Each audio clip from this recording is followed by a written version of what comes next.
Radio Televisión Española destinó 76 millones de euros en 2024 a la producción de cine y series españolas. Lo hizo cumpliendo con la obligación legal de invertir al menos el 6% de sus ingresos en obra audiovisual europea, según la auditoría anual de la Comisión Nacional de los Mercados y la Competencia.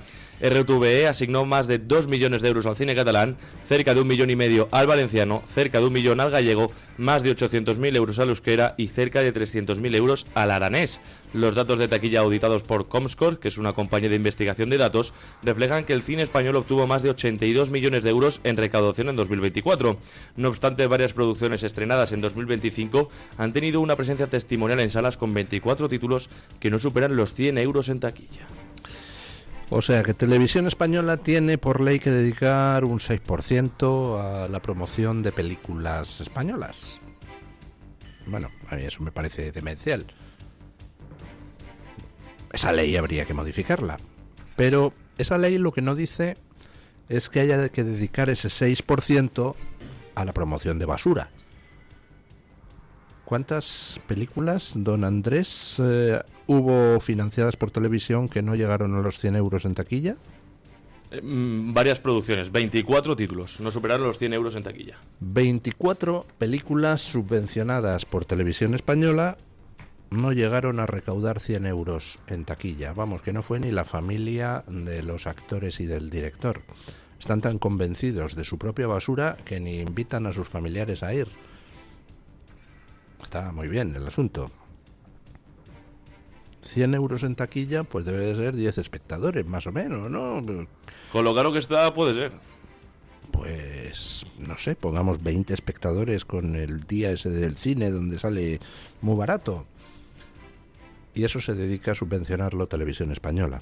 Evidentemente, con este tipo de normativa que obliga a las televisiones públicas a dedicar el 6% y a las privadas el 5%, no se está subvencionando la cultura. No se está subvencionando, protegiendo al cine español frente a la competencia de cines con mucho más dinero, como puede ser el americano. No. Lo que se está haciendo es repartir dinero a amigos. Repartir dinero a aquellos que luego, cuando tocan la campana, que hay elecciones, pues entonces salen a decir chorradas para apoyar al Partido Socialista, que con tanto gusto les reparte dinero. Estamos hablando de una mera compra de voluntades. Y al final es una mera compra de voluntades que, lejos de proteger la cultura española, lejos de promover el cine español, lo que hace es que el cine español en su conjunto se vea inundado de producciones basura, con guiones basura, actores basura y directores basura. Saben que lo que van a cobrar es la subvención y les importa un soberano bledo hacer un producto de calidad, porque saben que no lo va a ir a ver nadie. Y hacer un producto de calidad, hombre, es caro, tendrían que, en fin, poner a lo mejor pasta de otra parte, o gastarse más dinero de la subvención en hacer el cine, etcétera, etcétera, etcétera. Vamos, que hay gente que se dedica a hacer películas no para que nadie las vea, sino para cobrar la subvención. Resultado, porque las películas son una basura. Si vas a cobrar la subvención igual, pues ¿para qué te vas a molestar en hacer un producto decente? Con lo cual, todo el cine español en su conjunto es cada vez más basuriento. Porque claro, en un sector competitivo como todos los sectores, cuando el que es próximo al poder o amigo del poder o le pasa la mano por el lomo a alguien que es amigo del poder, pues resulta que progresa, porque encontrará cómodo, por ejemplo, en películas que viven de la subvención y donde no importa que seas buen actor o no lo seas. Resultado, que alguien que no es buen actor pero tiene las relaciones adecuadas progresa, y cuando alguien que no es buen actor pero tiene las relaciones adecuadas progresa, pues hombre, está evitando que progresen otros, porque al final pues termina consiguiendo papeles en otro lado que a lo mejor se podría haber llevado un buen actor, a lo mejor termina dirigiendo películas que a lo mejor podría haber dirigido un buen director, porque va haciendo currículum y dice, pues mira, yo he participado en 23 películas, toma, todas eran una basura subvencionada que no ha visto ni el tato, ni la madre del director. pero oiga, ahí en el currículum figura. Y eso, pues al final, tiene su efecto en que progresan los mediocres y los que verdaderamente valen se quedan fuera del circuito. Resultado, el cine español en general, con honrosísimas excepciones, es una soberana mierda. Bueno, pues habrá que acabar con esta basura, ¿no? Habrá que acabar con esa obligatoriedad de que las televisiones inviertan porque sí, y habrá que preguntarse si tenemos necesidad de que se proteja nada. Porque, oiga, hay directores que resulta que hacen películas que son comerciales y que ganan mucho dinero. Yo qué sé, estoy pensando en un Santiago Segura. Santiago Segura, pues como hay un circuito de subvenciones, pues oiga, no pierde la ocasión de solicitar la subvención porque tiene derecho. Pero no vive de eso. De lo que vive es de que sus películas pues gustarán o no gustarán, pero son ultra taquilleras. Por lo menos dan para cubrir los gastos con creces. Vamos, que no necesitaría de la subvención para hacer dinero. Pero quitando esas honrosísimas excepciones, pues el resto del cine español pues es muy basuriento. Y es muy basuriento porque se quiere que sea basuriento. Bueno, siguen saliendo datos sobre el asunto Plus Ultra. En este caso la derivada cubana. Resulta que la ayuda de Sánchez a Plus Ultra pues tuvo como beneficiario indirecto al régimen de Cuba. Escuchen. El rescate público de Plus Ultra, aprobado en 2021 por el gobierno de Pedro Sánchez con una inyección de 53 millones de euros, no solo permitió la continuidad de la compañía y beneficio de su cúpula directiva. Desde entonces, la aerolínea española se ha convertido en la aerolínea de referencia de la dictadura cubana. El presidente de Cuba, Miguel Díaz-Canel, ha utilizado aviones de Plus Ultra para desplazarse en al menos 6 viajes internacionales apoyándose en la compañía española. La aeronave de Plus Ultra más utilizada por Díaz-Canel es una Airbus 330-200. Plus Ultra lo emplea para cubrir sus vuelos regulares entre la península y Sudamérica, pero el mandatario cubano lo ha escogido repetidamente para sus viajes internacionales. Pues resulta curiosa esta variante, aunque tampoco sorprende demasiado. No hablamos de un régimen venezolano que sea un narcoestado aislado del resto del mundo, no. Ese narcoestado subsiste desde hace muchísimo tiempo por y para una internacional de regímenes cuyo objetivo es mantener en el más absoluto atraso a los países hispanoamericanos. Estamos hablando de un gobierno venezolano pues que desde siempre ha mantenido unas relaciones extraordinarias con gobiernos como el gobierno dictatorial de Nicaragua, el gobierno protodictatorial, afortunadamente ya finiquitado, de Honduras, el gobierno dictatorial de Cuba, el gobierno dictatorial afortunadamente finiquitado, protodictatorial, afortunadamente finiquitado de Bolivia. Bueno, Venezuela ha estado suministrando petróleo a Cuba de gratis o a precio irrisorio durante muchísimo tiempo, porque la economía de Cuba pues es un soberano desastre. La economía de Cuba no funciona, es la demostración más perfecta de que el socialismo al final, pues te pongas como te pongas, lo único que produce, eso sí, en cantidades industriales, es pobreza. A cambio, Cuba le ha mandado a Venezuela pues un contingente de no menos de 30.000 militares, que son los que al final mantienen la disciplina dentro del ejército venezolano. Si no fuera por ese contingente militar cubano, del que ya hablamos en su día con la Asociación Cuba en Transición, pues Venezuela no se habría podido, el régimen venezolano no se habría podido sostener como se ha sostenido hasta ahora. Bueno, pues ayuda militar a cambio de petróleo barato para Cuba. Esa relación entre Cuba y Venezuela es extraordinaria. Bueno, entre Cuba, el régimen venezolano, es extraordinaria e intensa desde hace muchísimo tiempo, así que tampoco debería sorprender esta derivada del rescate de Plus Ultra, que al final los aviones de la compañía fueran utilizados por los jerarcas del régimen cubano para sus viajes oficiales. Bueno, siguen saliendo datos sobre la corrupción socialista, esta macrotrama de corrupción en que ha acabado el PSOE con Pedro Sánchez. Y están saliendo ya datos de la época en que Correos era dirigido por un íntimo amigo de Sánchez que, como saben ustedes, lo dejó en la quiebra.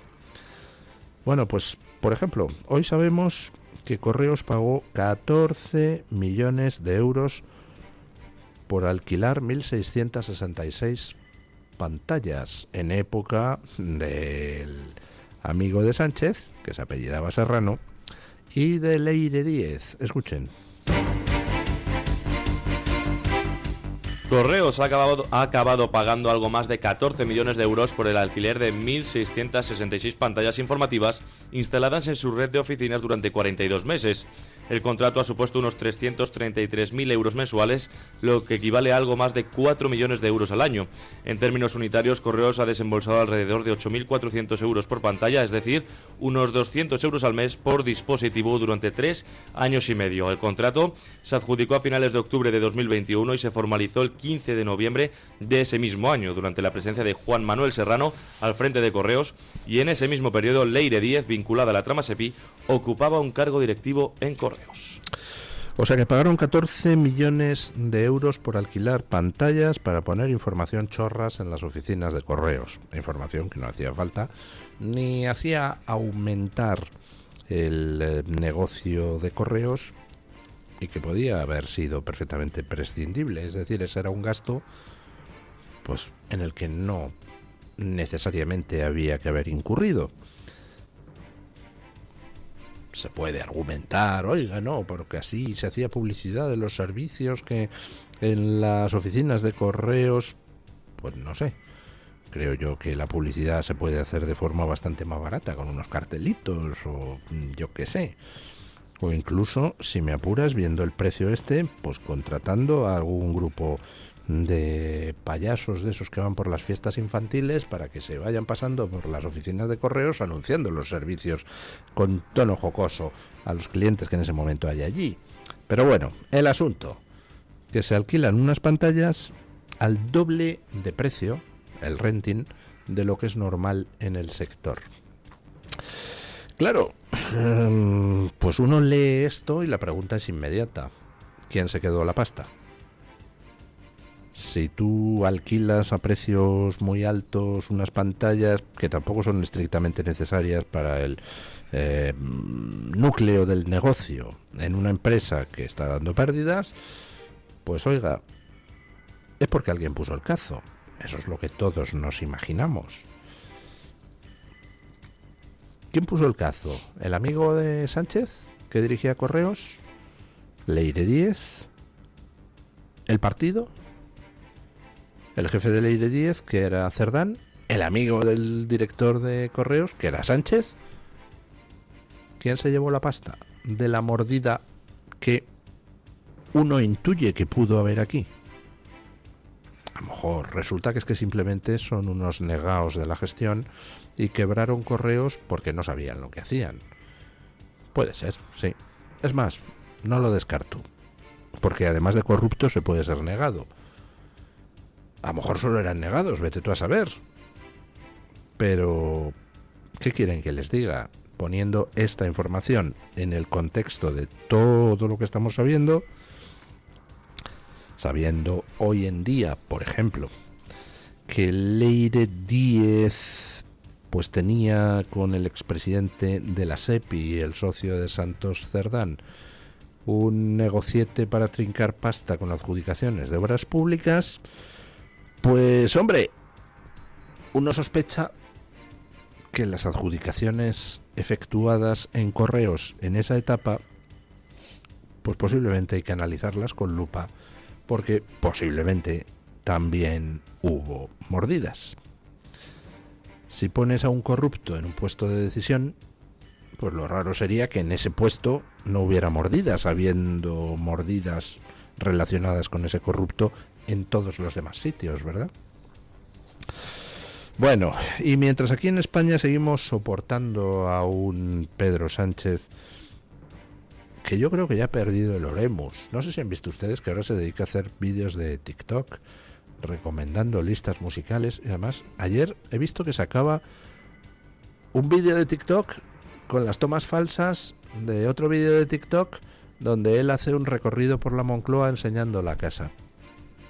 Hace falta estar, pero fatal de la perola, para hacer un vídeo de tomas falsas guionizadas, porque ves las supuestas tomas falsas y te das cuenta de que son guión, es decir, no, de falsas no tienen nada, están hecho aposta, con guioncito, para hacer de toma falsa de lo otro, para tratar de dar publicidad a la otra chorrada de la visita al palacio, guiada al Palacio de la Moncloa.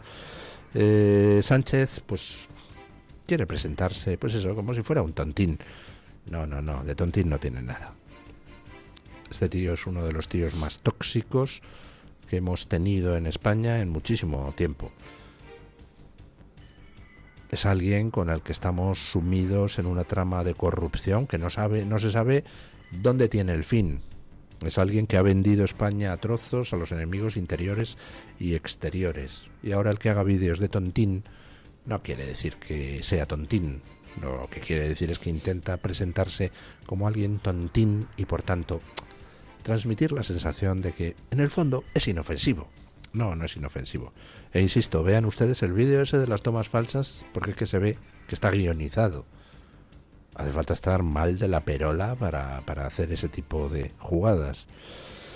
Bueno, el caso. Mientras aquí soportamos al majadero de la Moncloa, pues en Argentina, eso sí, después de muchas décadas de aguantar gente similar a Sánchez, por fin se deshicieron de toda la purria progre y eligieron a Milei, el socio de Vox en Argentina. Oiga, y va como un tiro a Argentina. Escuchen. La Cámara Alta Argentina ha aprobado el presupuesto general para 2026, el primero elaborado bajo el gobierno de Javier Milei. La iniciativa ha salido adelante en la Cámara de Senadores con 46 votos a favor, 25 en contra y una abstención. El texto finalmente aprobado, que establece las principales previsiones macroeconómicas para 2026, proyecta un crecimiento del Producto Interior Bruto del 5% y una inflación anual del 10,1%. Pues ya saben ustedes cómo empezó Milei en Argentina. Empezó ganando las presidenciales para consternación de los peronistas y de toda la progresía mundial, pero no contaba con mayoría en el Congreso y en el Senado. El Congreso y el Senado eran hostiles.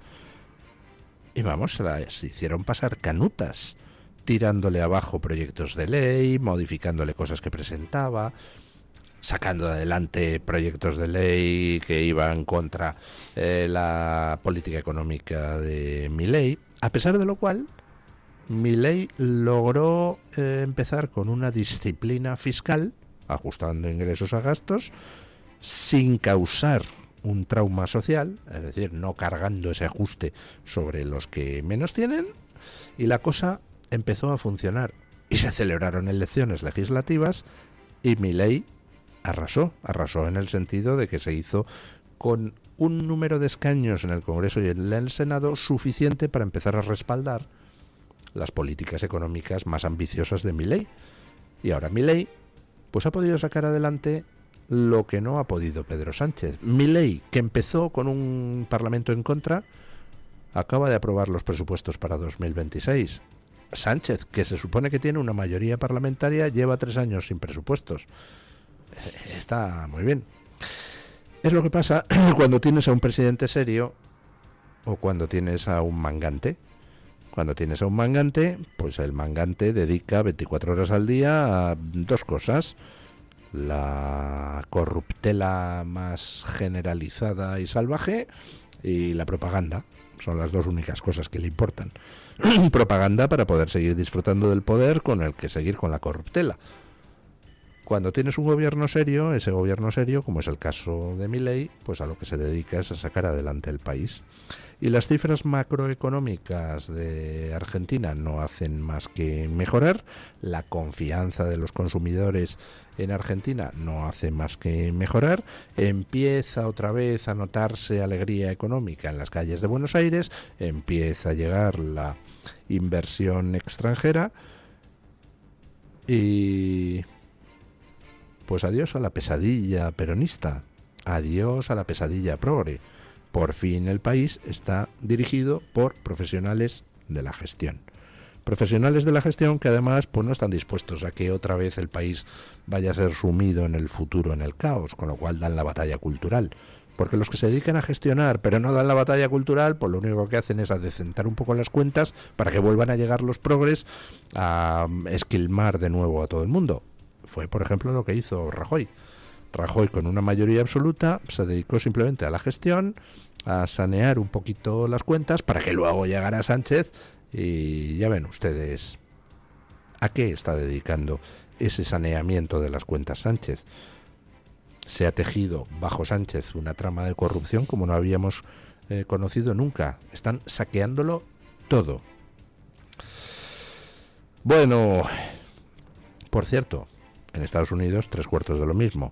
Trump está abordando a la vez la gestión y además la batalla cultural. Con lo cual, ni en Estados Unidos ni en Argentina van a volver los progres al poder en muchísimos años. Bueno, hablando de Trump, ayer reunión pues un tanto informal, pero importante, de Trump con Zelensky en la residencia privada de Trump en Mar-a-Lago. Escuchen.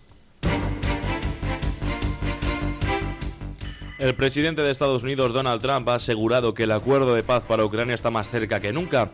Trump ha comparecido junto a Zelensky después de casi 3 horas de reunión y ha afirmado que el entendimiento podría estar cerca del 95%. El principal escollo sigue siendo el futuro de Donbass, la región del este de Ucrania reclamada por Rusia desde hace más de una década y epicentro del conflicto armado. Sobre la mesa sigue la propuesta estadounidense de crear una zona económica especial o de libre comercio en parte de Donbass, una fórmula que implicaría una retirada ucraniana en determinadas áreas a cambio de un marco económico y de seguridad más amplio, negociado con Moscú y supervisado por Washington. Bueno, pues siguen trabajándose los detalles del posible acuerdo de paz en Ucrania. Sigue de momento la guerra en el frente y la guerra también en la retaguardia, porque ya saben ustedes que Putin pues no tiene ningún reparo en de repente lanzarte 200 misiles contra zonas habitadas en el interior de Ucrania, matando a civiles indiscriminadamente. Los ucranianos responden atacando infraestructuras rusas en el interior profundo de Rusia. A más de 1000 kilómetros de la frontera ucraniana se han producido ataques con drones ucranianos contra, por ejemplo, aeródromos rusos, contra, por ejemplo, empresas energéticas rusas, etcétera, etcétera, etcétera. Esa guerra sigue, por tanto, en el aire, sigue, por tanto, sobre el terreno, donde sobre el terreno, pues quien tiene las de ganar a medio plazo es Putin, simplemente porque en una guerra de desgaste gana Rusia. Y bueno, ante esa guerra que continúa, parece que los esfuerzos de paz poquito a poquito van progresando. Van progresando en lo que es el entendimiento de hasta dónde se puede llegar por cada una de las partes en ese acuerdo de paz, y van progresando en cuanto a cómo se puede vender ese acuerdo a las respectivas opiniones públicas. En Ucrania, pues la mayor parte de la opinión pública está hasta las narices de la guerra. En Rusia, pues lo que pasa es que no podemos preguntar porque Rusia es una autocracia. Pero si pudiéramos preguntarle a los rusos, pues muy probablemente nos dirían lo mismo, que están hasta las narices de la guerra. Y bueno, pues desde ese punto de vista, anunciar un acuerdo de paz no debería ser malo para ninguna de las partes, pero tanto en Ucrania como en Rusia, pues hay una parte en Ucrania una parte de la opinión pública, en Rusia una parte de la estructura de poder de Putin, que sí que quieren objetivos maximalistas en la guerra. Los de la parte de Putin quieren el objetivo maximalista agresor de quedarse todo lo que puedan de Ucrania, mientras que en Ucrania pues hay una parte de la población que quiere el objetivo maximalista de defender su territorio atacado. Dicen, oiga, tenemos aquí un invasor y hasta que no le echemos, pues esto no puede parar. Bueno, ni Putin va a lograr sus objetivos, ni tampoco los va a lograr Ucrania, por desgracia. Al final, por ambas partes habrá cesiones, más dolorosas por parte ucraniana que por parte rusa. Pero bueno, el cómo se vendan esas cesiones pues influirá mucho en que sean aceptadas o no. En cualquier caso, no era una reunión oficial, porque era una visita privada a Trump en su residencia privada, por tanto no hubo protocolo de recepción de Zelensky y tal. Es una visita pues similar a la que va a hacer Netanyahu a Trump en los próximos días. Y pues bueno, estuvieron ahí 3 horas hablando y dice Trump que progresaron mucho. Lo que pasa es que Trump, que es un gran negociador, pues tampoco se sabe nunca cuándo está exagerando y cuándo no.